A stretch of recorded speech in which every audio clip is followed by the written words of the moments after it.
Retour à question d'actualité avec Jean-Philippe Trottier sur les ondes de Radio-VM et retour sur les attentats de Paris en France qui ont sidéré une grande partie du monde et qui ont suscité un élan de sympathie dans de nombreuses parties de ce même monde.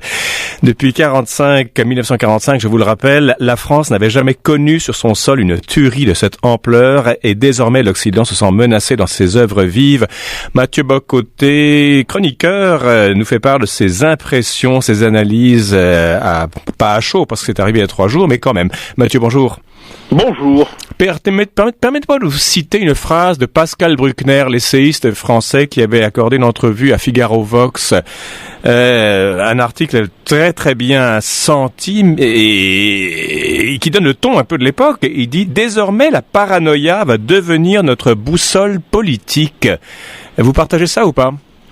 Je dirais qu'une peur sensée, une peur éclairée devrait certainement nous servir de boussole politique pour la raison suivante, c'est qu'il y a de bonnes raisons d'avoir peur aujourd'hui. Quand on entend ici et là des gens nous dire même pas peur, nous ne devons pas céder à la peur et tout ça, mais je dirais la peur dans les circonstances, c'est une réaction d'autodéfense, c'est une manifestation de notre instinct de survie. Alors j'ai peu de mal à dire de la peur ces jours-ci parce que nous la ressentons tous.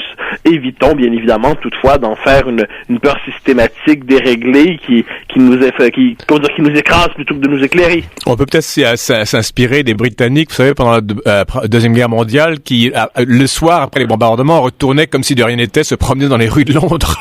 Oui, ça c'est l'exemple, ou c'est l'exemple israélien aussi, on pourrait les multiplier. Oui. Mais derrière ça, qu'est-ce qu'on doit comprendre? C'est que nous avons été habitués depuis plus de 50 ans à une forme de sécurité psychologique inédite dans l'histoire. C'est vrai. On peut se promener sans risquer pour sa vie partout dans les grandes capitales occidentales. Et là, aujourd'hui, on redécouvre que finalement, nous portons tous au cœur ou au front une cible et que les soldats de l'État islamique croient qu'ils peuvent nous descendre tout seulement parce qu'ils nous voient comme des croisés. Alors, c'est neuf pour un occidental moyen. Il va falloir s'y adapter.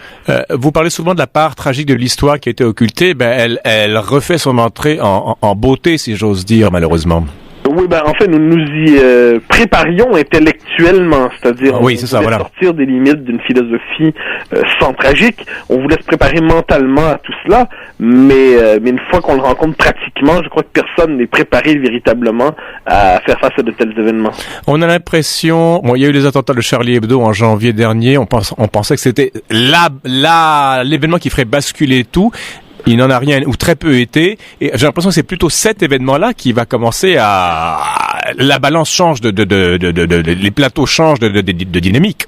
C'est qu'on a traité Charlie Hebdo comme un événement qui était destiné à ne pas se reproduire. Le grand événement qui doit nous réveiller, mais qui ne se reproduira pas. Et là, ce qu'on voit, c'est qu'évidemment, de tels événements vont se reproduire, et surtout, ils viennent d'atteindre le stade suprême de la terreur, c'est-à-dire qu'on ne vise plus des institutions, on ne vise plus des institutions culturelles ou politiques, on vise au hasard.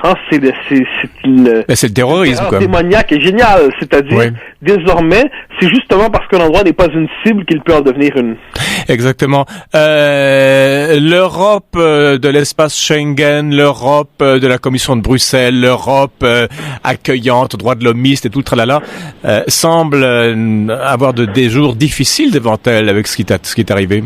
Mais je dirais que c'est une Europe construite sur du vide qui risque sinon de s'effondrer à tout le moins, d'être contestée par plusieurs qui diront simplement, elle ne nous permet plus de nous défendre. Un certain droit de l'homisme, par exemple, est paralysant politiquement, incroyablement paralysant. Alors comment redécouvrir les moyens du politique? Le président Hollande vient de faire un grand discours où il explique que la France est en guerre et elle doit se donner les moyens de la guerre. Et parmi ces moyens-là, il y a aussi le fait de se délivrer d'un corset juridique exagérément étroit, très étouffant, qui empêche des réactions politiques nécessaires. Tout ça survient avec la crise des réfugiés. C'est un timing plutôt difficile à gérer, non? C'est le propre du tragique là-dessus, c'est-à-dire évidemment que le fait de venir les réfugiés qui arrivent ne sont pas tous ne sont pas dans leur plupart, dans leur immense majorité, en fait, formulons, sont des gens qui cherchent simplement un nouveau toit, une terre de sécurité, et que la part de fanatiques là, parmi eux doit être très limitée, évidemment. Mais on peut difficilement, ensuite, du point de vue de la conscience populaire, ne pas se dire, prenons tous les moyens de se protéger, et par ailleurs, sachant que l'intégration des populations musulmanes est quelquefois difficile, on peut comprendre les réserves et les craintes de plusieurs. Ensuite, voyons comment les politiques vont être capables de traiter ça, mais on aurait tort de traiter les craintes de la population devant les réfugiés comme une simple manifestation de xénophobie. Oui, effectivement. Venons-en au pays, Mathieu Bock-Côté. Moi, j'ai assisté à une marche hier. J'ai fait la marche silencieuse jusqu'au consulat français à Montréal. Il y a eu de très bons discours, notamment celui du maire Coder. On peut être d'accord ou pas avec les idées, mais il s'est montré vraiment, à la hauteur. Mélanie Joly, j'étais extrêmement déçu, comme beaucoup d'autres ont été déçus de son côté gentillet. Le discours de Justin Trudeau à chaud a déçu énormément de monde. Est-ce que notre personnel politique et au-delà, est-ce que la société a pris la mesure de ce qui se passe en Europe, ou est-ce qu'on est encore en marge de l'histoire et du tragique? Je crois qu'il y a un paradoxe canadien en ce moment. C'est-à-dire le Canada vient d'élire un gouvernement Kumbaya. Il vient d'élire un gouvernement très pacifiste, droit de l'hommiste, onusien et tout le Canada. À un moment où le tragique, nous l'évoquions, revient et où ce type de philosophie politique révèle son insignifiance terrible. Oui. Alors, je crois que Justin Trudeau va être obligé de sortir de son catéchisme progressiste pour faire face aux événements, qu'on l'apprécie ou non, c'est le premier ministre pour les 4 prochaines années. Oui. Il va falloir qu'il se hisse à la hauteur des événements.